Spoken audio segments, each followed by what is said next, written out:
In the 3rd year of my marriage with Ronald, he brought a girl home. Irene, learn from the young girls. Stop being like a block of wood all day, he said.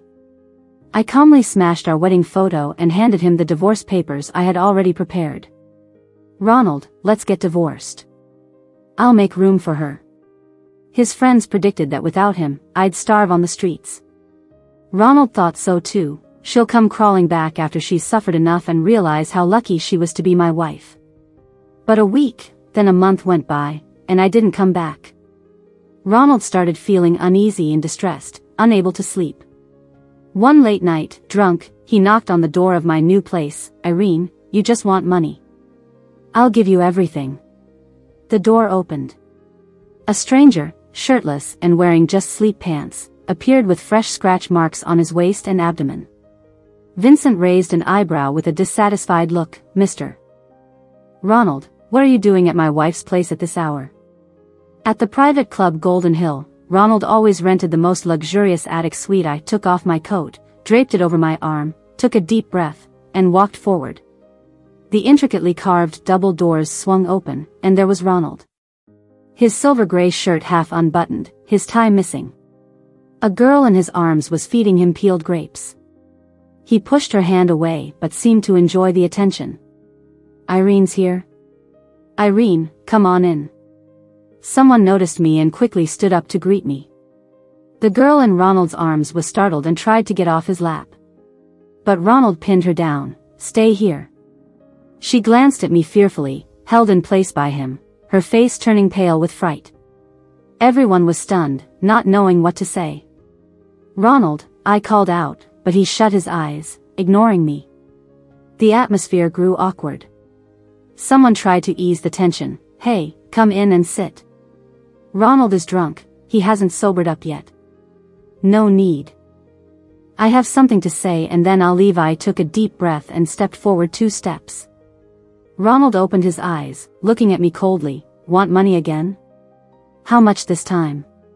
100,000, 200,000, or $1 million? The room fell silent. For a moment, I wanted to turn and leave. But reason held me back. I lowered my head, staring at my toes, my throat thick with emotion. My brother's not doing well. He was just sent to the ICU and needs 300,000. Ronald gave the others a look that said, told you so. His long fingers played with the girl's hair. Irene, since we got married, how many times have I given you 300,000? Have you ever made me happy? I can give you the money, but it's gotta feel good for me. Don't you think? I forced back tears of humiliation, gritting my teeth as I looked up at him. What do you want me to do? Ronald raised an eyebrow and smiled. I see you know how to dress up nicely when asking for money, so you do understand. His dark eyes showed cold cruelty. What makes you any different from them? These girls, at least they're not pretending to be so noble. As tears threatened to fall, I turned and ran out of the room in a panic. Ronald, that's too much, someone said. Yeah, I almost felt sorry for Irene crying like that. So, starting to care, are we? Ronald's voice deepened. Irene's actually quite nice, pretty, quiet, and meticulous. True, I'll give the 300,000 for you. Ronald, what are you doing? Don't cause any deaths. The sound of a smashing bottle and a man's cursing faded behind me. The moment I entered the elevator, I leaned weakly against the wall, and tears streamed down my face. In 3 years of marriage, I knew Ronald fooled around outside. Marrying to fulfill family agreements, he was unwilling from the start. Before the wedding, his girlfriend Cindy died in a diving accident.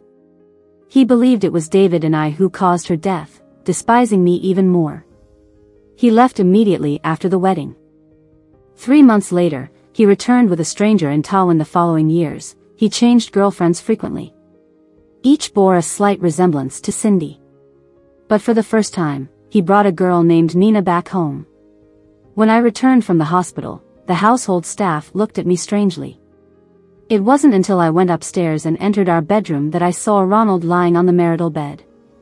Nina, sitting beside him, was obediently feeding him water. When I walked in, the girl nearly jumped up in fright. Mr. Ronald is drunk. I stood at the door and waved at her. Take good care of him. That's not right. You're his wife, you should be doing this. No worries, he likes you. He'll be more comfortable with you taking care of him. I smiled, turned around, and headed out. Irene. Ronald suddenly called out. He was holding Nina, squinting at me. Where are you going? You should learn from the young girl here how to serve your man. You're as stiff as a log, can't even open your mouth when kissing. Before he finished, the sound of a photo frame shattering filled the room. It was our wedding photo, now in pieces on the floor. My face blank, I looked at him. Anything else you want to say? Ronald pushed Nina away and slowly sat up straight. Irene, think carefully about what you're doing.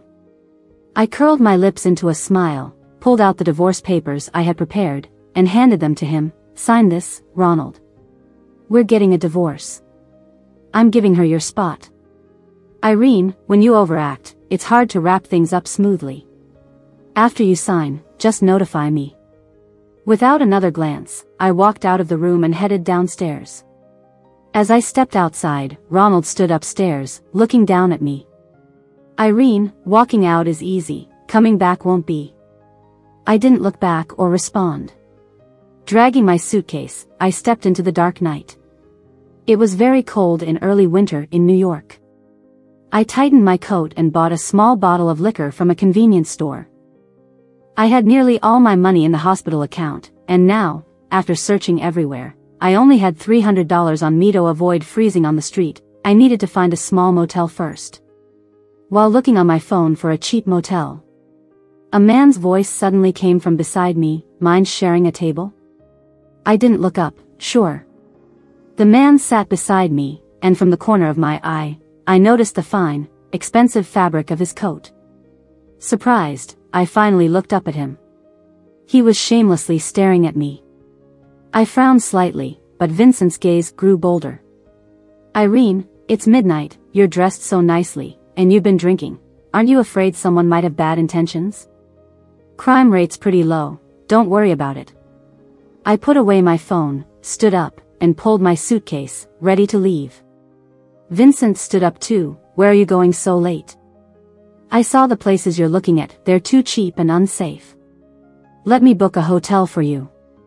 I didn't respond, but dragged my suitcase quickly. Hey, watch out, Yuri, not even looking at traffic. A car sped by, and Vincent grabbed my wrist, pulling me to his side. I yanked my hand away forcefully. What do you want? To help a friend. Help or just trying to sleep with me?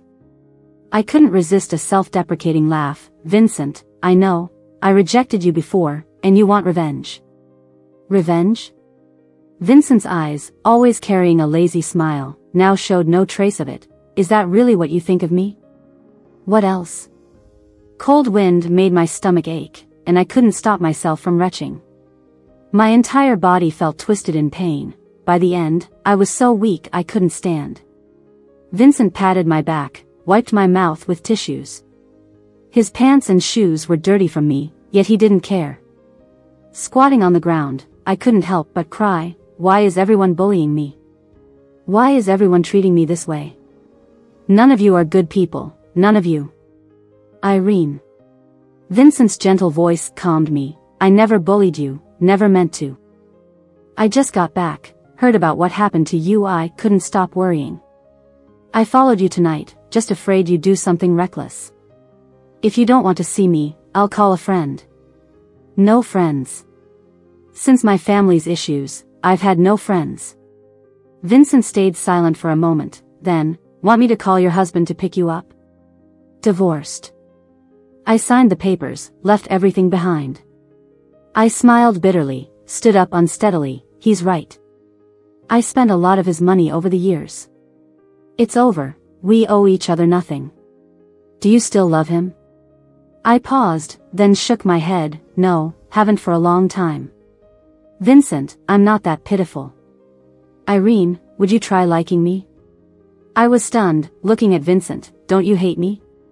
When I rejected him back then, I was young and harsh. Vincent shook his head.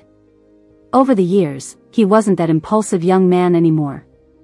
Time had made him mature and distinguished, his demeanor even slightly surpassing Ronald's. I thought about hating you but couldn't. Irene, would you try with me? Maybe it was my silence. He smiled again. Even if it's just a vent, you can play with May's eyes carefree, like he was joking, but the light in his eyes warmed me. I suddenly couldn't look directly at him. Let's go to the hotel. You don't look well. You need rest. Vincent took my suitcase, offered his arm. Watch yourself, hold on. After settling me in the hotel, Vincent was about to leave. I had taken a comfortable hot shower, changed into a warm robe. Even my long hair, he patiently dried. At the door, I suddenly called, Vincent. He turned, and I went on tiptoe, hooking my arms around his neck to kiss him. The first time I kissed Ronald, he said I was stiff and boring. He pushed me away and walked off. Now, I've learned to kiss, but it's with someone I never imagined. As I opened my mouth, Vincent took control. His hot hands gripped my waist, pressing me against the door. As his dominant kiss fell, tears slowly spilled from the corners of my eyes. Irene, don't cry. Vincent held me tightly, so I couldn't see the complexity in his eyes. When you cry, I lose all my principles. Even if you're playing with me, Irene, I'll take it. The night was quiet. It was early winter, yet there was still a faint scent of osmanthus in the air. Tiny osmanthus flowers floated into the lake, creating gentle ripples. Wave after wave, as if they wrapped around one's heart. Vincent was utterly shocked by this unexpected surprise he never dared to dream of. His heart felt tightly bound by countless threads, cutting into his flesh. It hurt, but in a good way. He held Irene tightly, very tightly. His face buried in the crook of her neck, his eyes burning, and even his tear ducts felt sore. Irene. He wished he could meld her into his very bones. But in the end, all he could do was ask, with a trembling voice, does it still hurt? Irene was still silently crying. Vincent kissed her tear-soaked brows, saying, I'll go out, just please don't cry, okay? But Irene shook her head and held onto his waist even tighter. At that moment, Vincent couldn't help but think he wouldn't hesitate a second to give her his life. It was still the penthouse suite in Little Golden Mountain. Amidst the lively atmosphere, Ronald suddenly threw down his cards and said, You guys play on, I need some air.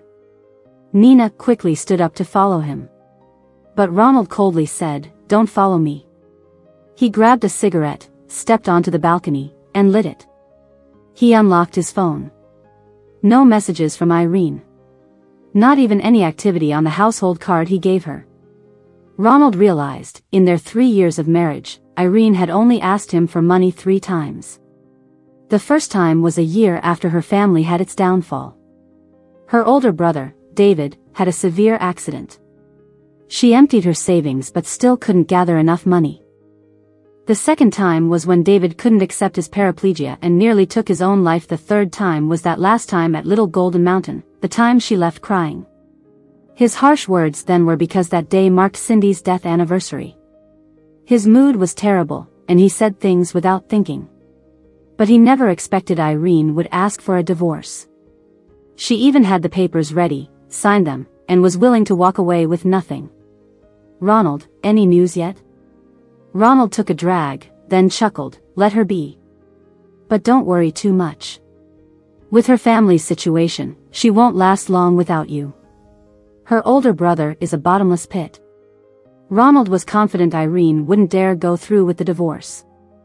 Irene was deeply bonded to David. She wouldn't just leave him behind. Thinking about David, Ronald's anxiety suddenly calmed. He stubbed out his cigarette and nonchalantly said, She'll have a tough time out there. She'll realize how good it is being my wife. Our old man's birthday is in a couple of days. You have to bring your sister-in-law. Consider it a way out for her. Women, you know, just need a little coaxing. His friend sighed, look at Felix. Vicky seems all lovey-dovey with Richard in Hong Kong, and what's Felix become this past year? Ronald's fingers on the railing tightened. Seeing Ronald's resolve waver, his friend took his phone, unlocked it with his face, and dialed Irene's number. Ronald didn't stop him. Deep down, he probably wanted that call to go through.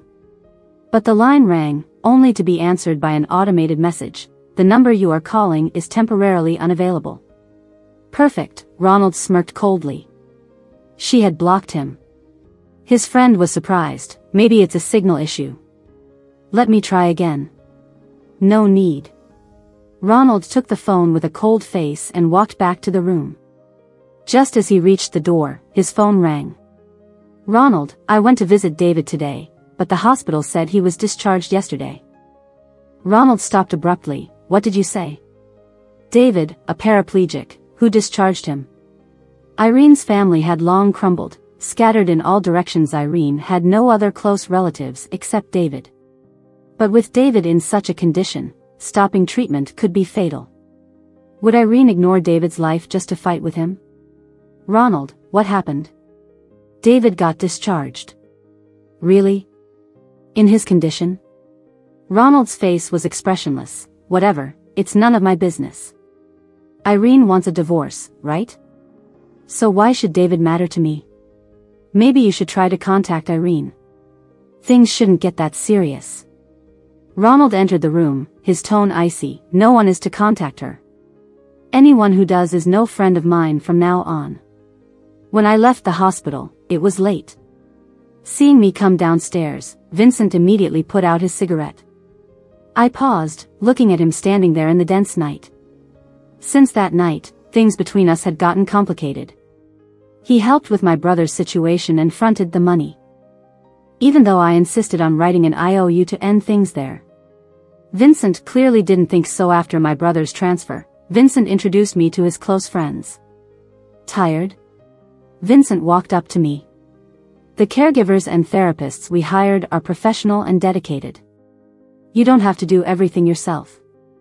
I only have one relative. This is the least I can do for him now. Vincent smiled. Leave it to the professionals. Irene, have you ever thought about doing what you love? I paused, contemplating. After all the trouble at home and David's accident, I was always busy like a spinning top and lost my own life. The passions and dreams I once had felt like faded memories. Since your brother moved to Beijing, he seems better. Maybe you can focus on yourself now. What could I do? I looked at Vincent, feeling lost. I feel like I've fallen out of touch with the world these past 3 years. But the things you learned can be picked up quickly. Irene, you could start playing the violin again, and even exhibit your Chinese paintings. Vincent's eyes sparkled with a smile. You could even open a custom Cheongsam design studio. You're the most stunning woman in a Cheongsam I've ever seen. Can I? Something inside me began to stir. Everything Vincent mentioned, I loved. But I hadn't touched a violin or paintbrush in 3 years. After marriage, I thought about working, but Ronald never agreed. He seemed determined to keep me in his grasp, always dependent on him, bowing to his whims. Why can't you? Vincent held my hand and led me forward. At least I'll always have your back. But I already owe you so much money, Vincent. These hobbies turning into businesses, each one is a money pit. Irene, I'm a businessman. It's just business. You have great potential. Investing in you won't be a loss. Let me think about it, okay? Of course. Vincent opened the car door, helped me get in, but now, I want to take you somewhere very important. Where to? To see the sea, to swim, to dive. My eyes widened suddenly, and the color drained from my face. Unconsciously, my fingers started to tremble violently. Ronald liked this girl, Cindy.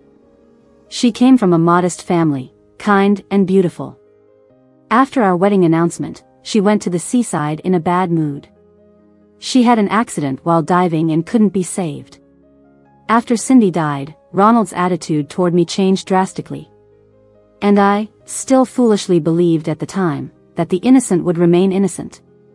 I hadn't done anything. A clear conscience is at ease. The truth will come out eventually. But once prejudice takes root in the heart, how can it be easily changed? It took 3 days to find Cindy's body. I was there that day. Ronald left me alone on the coral reef. It wasn't until the tide started rising that a safety officer brought me to the lifeboat. Since then, I've been terrified of anything related to the sea. I won't go, Vincent, I'm afraid of the water. Irene. Vincent helped fasten my seatbelt and looked at me intently. Don't punish yourself for someone else's mistakes. You did nothing wrong, so you don't need to be afraid. You swim well, you love the sea. Why not go? I forced a smile and shook my head. When I was young, I thought since I liked Ronald and we were engaged, we should marry. He chose to marry me instead of Cindy, so I wasn't wrong. But later, the endless agony and pain taught me. Marrying a man who doesn't love you and loves someone else is the biggest mistake. Irene, he didn't have the courage to go against his family and marry the woman he loved. That's his fault, not yours. Vincent gently cupped my face, wiping away the tears from the corners of my eyes. Don't bear the guilt that isn't yours. Always love yourself the most, even more. The sea is so beautiful, it's not at fault, why not go see it? Vincent ultimately took me to the seashore. The vast sky and earth, the boundless sea, emphasized human frailty. He encouraged me to take off my shoes and walk into the shallow water with him. The water was a bit chilly, and my calves began to cramp slightly. But Vincent's hand was warm and strong, a fortress I could rely on. I gradually relaxed, lifting my skirt, and started stepping into the small waves. At some point, Vincent let go of my hand, and I didn't even notice. Until a bigger wave swept in, I lost my balance and almost fell. In panic, I looked back frequently, calling out his name, Vincent. Irene, I'm here. A warm, sturdy hand gripped my fingertips tightly. Then, soaking my skirt, he pulled me into his arms. At that moment, the world was silent, as if a long-lost soul had found redemption. On the third day, Vincent took me diving. I didn't dare to go into deep waters, so I didn't see the deep sea wonders. But to me, it was already a huge step forward. On the last day, we lay on the deck sunbathing. I don't remember who kissed whom first. But it was a long kiss. It was heart-stirring. The seaside villa allowed the sea breeze to blow through. You could also hear the sound of waves crashing against the rocks. Vincent coaxed me into drinking a little red wine. Just tipsy, he settled me on the rim of the balcony. I was still afraid of the sea, still scared of this high place without a firm hold. So I clung tightly around his neck, my legs wrapped around his narrow waist. He laughed softly into my ear. Irene, why are you shaking? I'm scared. The railing is narrow, I'll fall, Vincent. With me here, how would I let you fall? He leaned down, gently kissing my ear. The tingling sensation made my entire back and neck feel like tiny electric currents were crawling. Dizzy and sinking. If you keep this up, I won't talk to you anymore. I tried to push him away, and he mischievously pretended to let go. I screamed in fright, clinging to him tightly. All right, let's go back inside.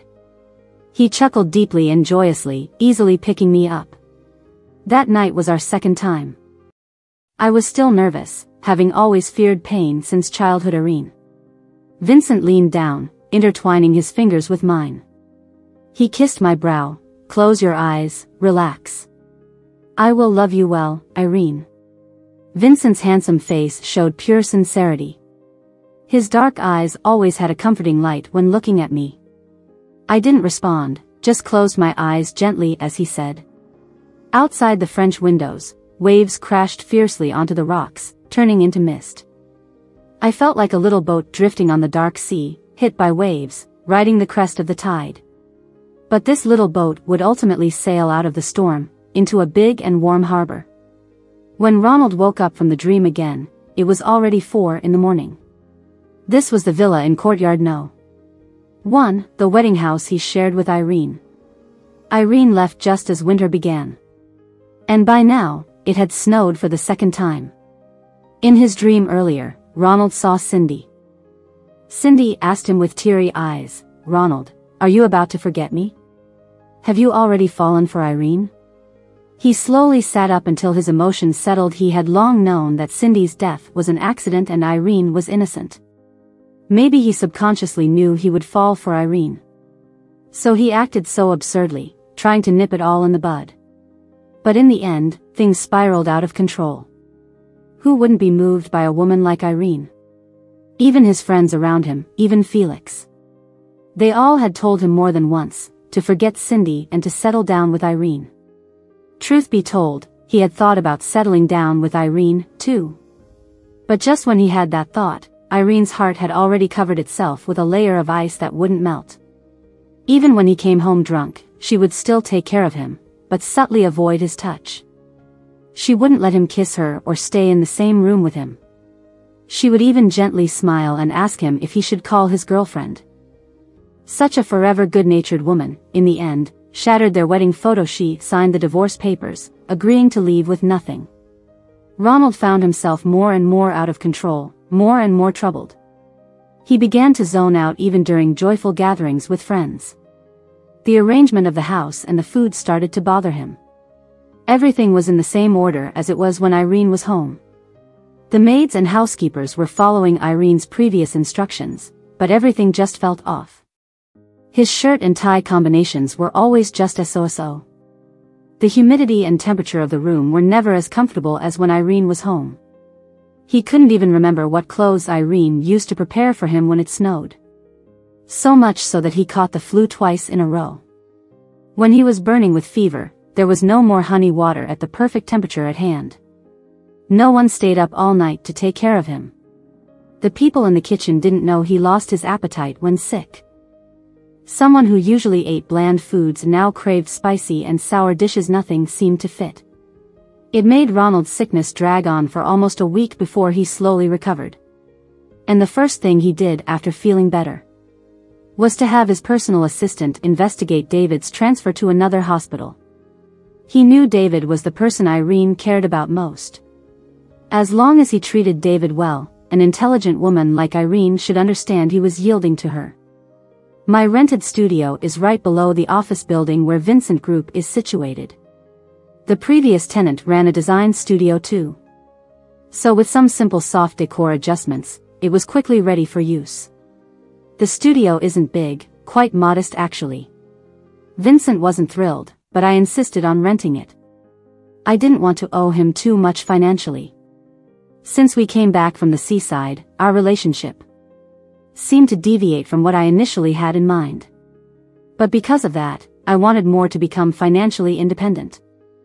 Once the studio opened, I got my first client. It was also the first same-gender friend I made since coming here, Shirley. She was about to get engaged and had all her dresses ready. But she probably wanted to support my business, so Shirley specifically asked me to make a cheongsam for her. She would wear it at her engagement banquet. I took my first job seriously. Sketching, drawing, making prototypes, choosing fabrics, threads, buttons, accessories, I personally handled every step. Working overtime around the clock. Though exhausting, it made me feel fulfilled and happy. Vincent, however, grew increasingly resentful. One night, when he came to pick me up at the apartment at 1 a.m., Vincent couldn't hold back anymore. Irene, do you notice your dark circles lately? Staying up too much, you've got a pimple on your chin. I took a closer look in the mirror. It seemed I did look a bit worn out. Shirley's engagement day is fast approaching. I'm afraid I won't make it in time, so I stayed up late. Once I finish Shirley's cheongsam and hire people for the studio, it won't be this busy. Vincent glanced at me while driving. Do you see any changes in me lately? I looked at him seriously, still handsome, with a high nose bridge and defined contours.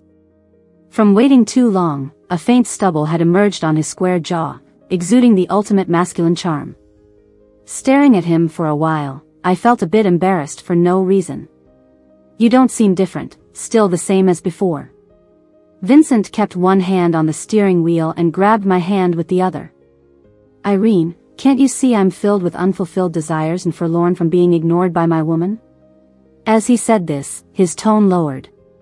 The confined space inside the car made the ambiguous emotion spread quickly. I felt my cheeks heat up, tried to pull back my hand, but he grasped it tighter. Will you let me stay the night? My cheeks grew hotter, and I couldn't help but look out the window. A speeding black Bentley passed by, looking vaguely familiar, but the thought quickly faded. Someone as proud and egoistic as Ronald wouldn't come here. Irene? Vincent sounded a bit aggrieved.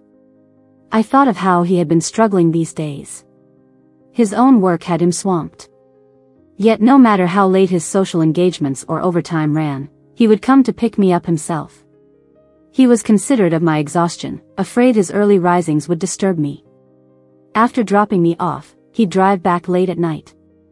I lowered my head, staring at his long, knuckled fingers. Unintentionally, I recalled how this hand mischieved on every part of my body. The heat on my face wouldn't go away. I turned my head again and opened the window a crack. A cool breeze came in, carrying a few snowflakes that fell on my face. I heard my own voice, low yet tender, "It's snowing. Maybe you shouldn't go back tonight and just stay at mine." The rented apartment is small. Vincent wasn't satisfied either. I knew he wanted me to stay at his place, but I didn't know what I was holding on to, refusing persistently. He always gave in to me, letting things go my way. "Thank you, Miss Irene, for your kind offer." Vincent's laugh was low and pleasant. He kissed my hand deeply. Ronald's car sped through the snowy streets. Beneath the headlights, snow drifted. Glitzy streets still busy with traffic. A different kind of bustle compared to New York. David was now settled in the best private rehabilitation hospital. It was said that Irene just opened her own design studio. He still remembered that Irene played the violin exceptionally well and her painting skills were praised by everyone. He thought that now, without money troubles, she'd choose to live like a carefree young lady. But he never imagined she would rent a shop less than 50 square meters, diligently running her small business. Even more surprising, the apartment she rented wasn't anything special. It seemed that the man helping her didn't really care about her too much either. Thinking of these things, Ronald felt his heart, which had been boiling in a cauldron of hot oil, settle a bit. Yet he didn't know. This brief peace would shatter into pieces in just 20 minutes. The moment I opened the door, I was just taking off my coat when Vincent pinned me against the door. Underneath, I was wearing a scarlet cheongsam. Vincent loves it when I wear cheongsams. Every time I wear one, he goes crazy. Tonight was no different. "Irene," he whispered as he kissed me, his breath getting hotter and hotter. His strong hands gripped my waist through the soft fabric of the cheongsam. He wanted me pressed tightly against him. "I haven't showered yet." I tried to push him away, but it was futile. "We'll shower together after." "Vincent." I pounded on him in embarrassment. But all I got in return were a few low chuckles from him. Even worse, as he kissed me, he tore my new cheongsam with one hand. "Vincent." I was so mad I bit him. I had just put on that dress, and I loved it. "I'll buy you 100 more. How about that?" With the cheongsam torn, he didn't stop. Even the slip underneath was reduced to ribbons, mingling provocatively with his shirt and tie on the floor. The doorbell rang repeatedly. Vincent was still insatiable. I was almost entirely exhausted. No idea who it was, but someone kept pressing the bell without getting tired. I pushed him, urging him to see if something was wrong. He gave me a hard kiss, then got up with a cold expression, throwing on some pants as he walked out. Through the peephole, Vincent immediately recognized Ronald. But he pretended not to know him and opened the door. Ronald must have been drinking heavily. Otherwise, he'd still be putting on his high-class airs. When the door opened, Ronald extinguished his cigarette. "Irene, if you want money, I'll give it to you. From now on, all my money will be yours. I didn't sign the divorce papers. I won't let you leave with nothing. We won't divorce. We'll make this work." All the words he had rehearsed on the way over, he never managed to say. Instead, what slipped out were the same hurtful words from the past 3 years. But Ronald didn't even have time to regret it because it wasn't Irene who opened the door.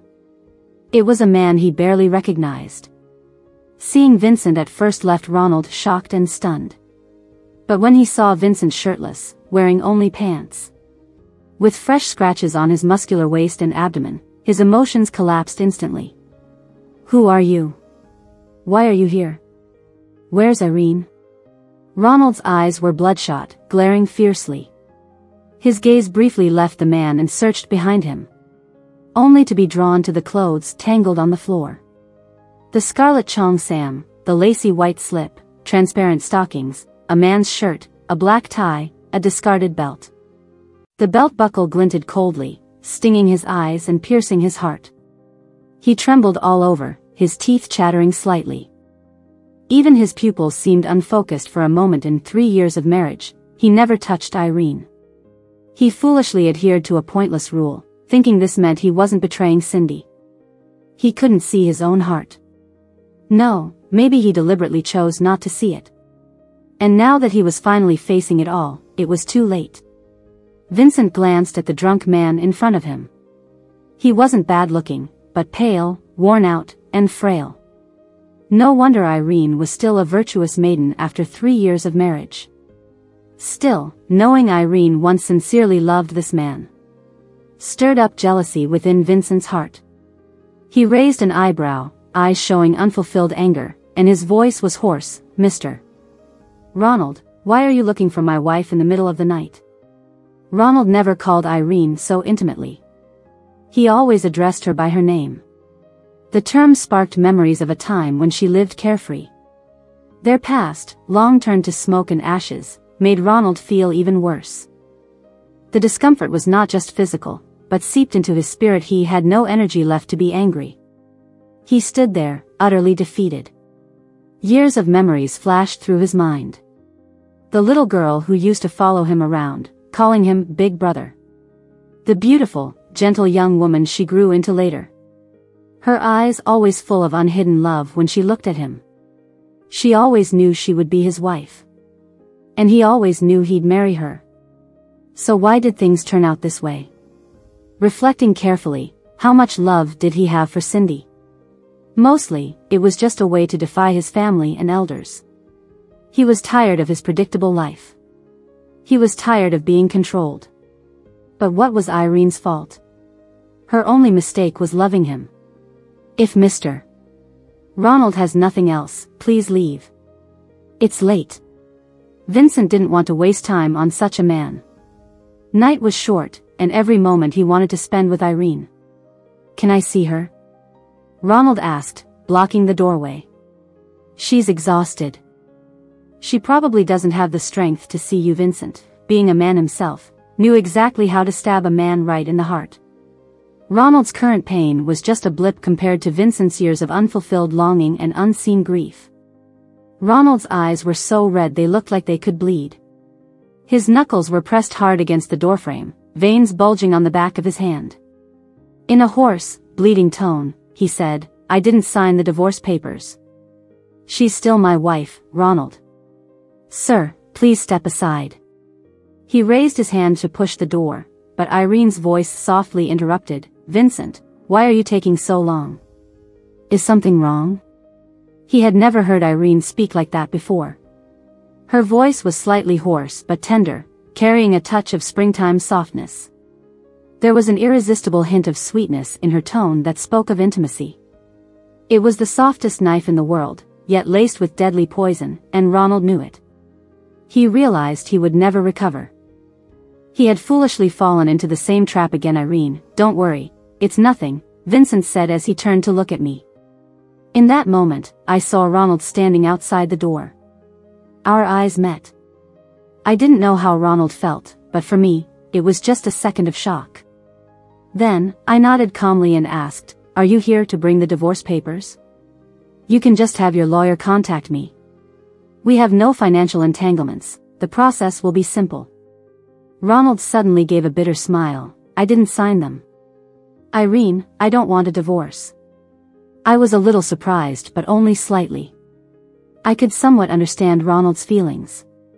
After all, when Vicky and Felix broke up and she left, it was a similar situation. It only takes 21 days to form a habit, but Vicky and Felix had 7 years together. Ronald and I were childhood sweethearts, growing up together for more than 3 sets of 7 years. Felix couldn't accept that Vicky didn't love him anymore and had completely left his life. But time heals all discomforts. Ronald would be no different. He couldn't easily accept that his fallen wife, who had really liked him, suddenly took back all her love and didn't depend on him anymore. It's understandable, but time and younger, prettier girls would help him forget. Maybe a girl like Cindy would make him fall in love again quickly. Men's love isn't that crucial, it's often just a joke. Vincent. I looked away and lightly tugged his arm. I think I might need a lawyer.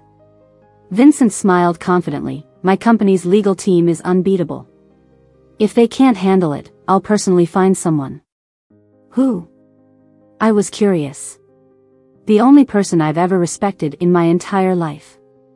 He lives abroad, so I haven't had the chance to introduce you yet. I doubt we'll need to bother him. It's just a simple divorce case after all. Did you say you are Vincent?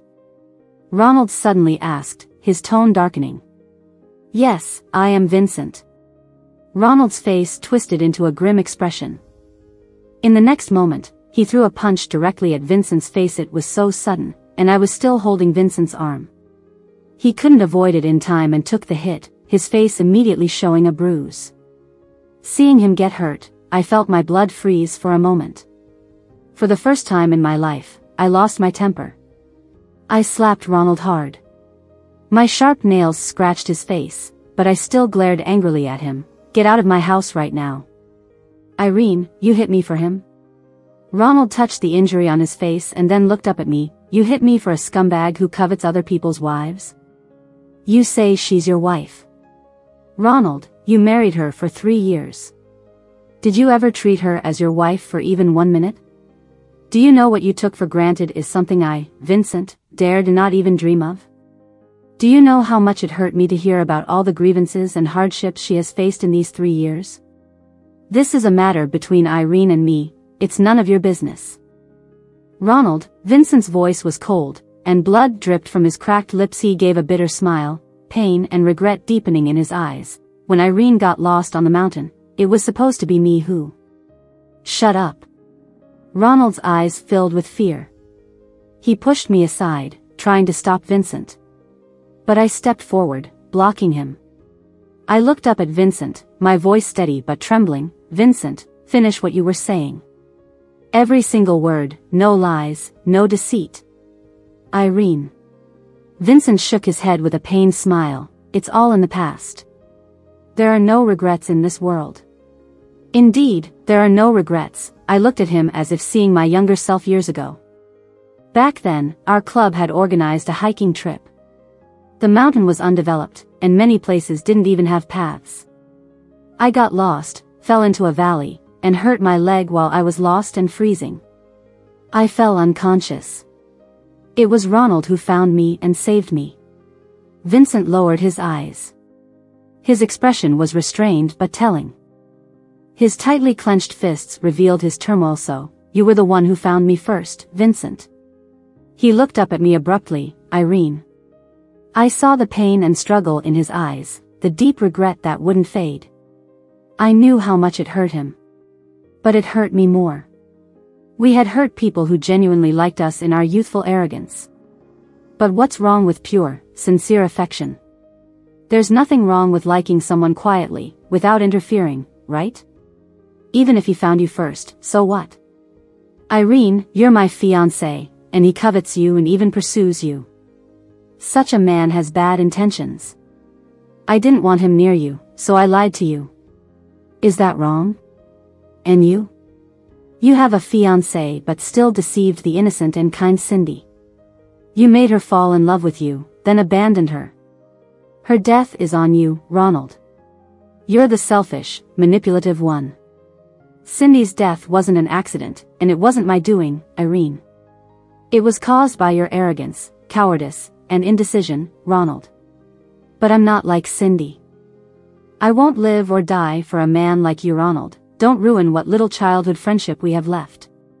Sign the divorce papers. After that, I didn't look at him again. I just held Vincent's hand and softly said, I'll be in the room waiting for you. My hands are really cold, so come back quickly and warm them up. That night, I don't know how Vincent got rid of a drunken Ronald. Anyway, moments after I returned to the bedroom, he followed me in. Irene. Vincent hugged me tightly, pressing my cool hands against his stomach. When I opened the door, I told Ronald that you're my wife. Are you mad? No. Do you want me to be your wife? You found me first back then. Why didn't you tell me? You said you hated me, and seeing me annoyed you, told me to get lost. Was I really that annoying back then? Vincent's voice had a hint of hurt. I couldn't help but remember Vincent from those days. Tall, loved playing ball, tanned and handsome, but with a goofy smile. He didn't fit my ideal back then. Teenage Irene liked refined, gentle boys like Ronald, but people can be deceiving. The one who seemed unreliable back then is now the devoted one. The gentle boy was always indecisive. Actually, you weren't that annoying. Vincent, I'm sorry. Don't be sorry, Irene. Vincent, can you say what you said when you first asked me out? Vincent seemed uncomfortable, clearing his throat before awkwardly starting. Irene, I really like you. Will you be my girlfriend? His eyes still shone brightly in the dim room. So bright it made me soft-hearted. I smiled at him and lightly kissed him. Yes. When Ronald sent over the signed divorce papers, Shirley's evening dress was also ready. I called her to arrange a pickup time. Shirley arrived as scheduled, but her usually smiling eyes were clouded with sorrow. She lovingly touched the custom-made dress. But as soon as she looked up at me, tears fell. I'm sorry, Irene. I wanted to wear this dress to the party and show everyone how amazing your design is, but now. Through tears, she smiled. I'm not getting engaged anymore. I'm really sorry, Irene. Shirley, what's wrong? I pulled her to sit, handed her a tissue, and asked softly. Shirley, still so young, her cheeks glistening with tears, her smile forced and childish. Raymond and that girl who has been after him for 7 or 8 years. Her smile crumbled and disappeared. Her beautiful eyes became empty. He always said he hated her, found her annoying. Called her ugly and troublesome. Embarrassed her in public. At a reunion, she pretended to be drunk and fell into his arms. He almost hit her. But now, when she heard about his engagement, she threatened to kill herself. He was in a meeting but rushed to her house. He said it was her only wish to be his woman. If not, she'd die. He said he had no choice, that he couldn't just watch her die. He said he'd go through with it like being bitten by a dog, then it would be over, and we'd have our peace. Shirley gripped my hands tightly, tears falling like pearls breaking a string. But Irene, if you really hate someone, would you sleep with them? My heart ached, and I held her tightly. Shirley, cry. It'll help. Irene, I've cried enough. Now that I've told you, I won't cry for him again. Shirley. Irene, you be happy. Vincent really loves you. You're so lucky. She said she wouldn't cry and wiped her tears, then smiled again. My heart hurt for her, wanting to comfort but knowing words wouldn't help. She had to find her own way out. I watched her leave, her fragile yet determined back. Seeing her reminded me of my past, tears falling without control. On our wedding day, Vicky and Richard came for the ceremony. I didn't invite anyone from New York, but some came uninvited. Felix brought many expensive gifts. He didn't say it, but I knew some were from Ronald. Maybe considering Vicky and Richard, Felix left before the wedding ended. The wedding day was chaotic, and Vincent and I couldn't see him out. So we didn't know Ronald was waiting in a Bentley outside. Did you deliver everything? Yes. Did she say anything? Felix shook his head, just thanked me. Ronald gave a bitter smile, took one last look at the blooming flowers. Let's go back. I saw Vicky. She's pregnant now. Richard is really considerate and takes good care of her. Felix smiled again, but this time with relief. I don't feel as bad as I did when I first heard she got married. He patted Ronald on the shoulder. Time smooths everything out. Hang in there, and it'll get better little by little. Ronald didn't say a word. On that snowy night, he saw Vincent come out the door. When he saw the messy pile of clothes on the ground, he understood. For the rest of his life, he would never reconcile with himself. What he had taken from Vincent, he now returned in perfect condition. It was a fitting payback. In the second year of our marriage, my only relative, my brother David, died peacefully in his sleep from heart failure. He had been an outstanding young man, full of promise, but spent his last years bedridden. All his ambitions were left unfulfilled. Maybe, for him, this end was a kind of release. That same year, my studio expanded several times over and started gaining recognition. The following year, I found out I was pregnant. It turned out to be fraternal twins. Vincent was extremely happy, he even cried. There's nothing more fulfilling than seeing your youthful dreams come true. I hugged him tight and whispered in his ear, Vincent, we have a whole lifetime ahead of us. During that time when my life was spiraling downward, it was he who held me up and helped me succeed. All I can give him in return is my undivided love and a lifetime of companionship.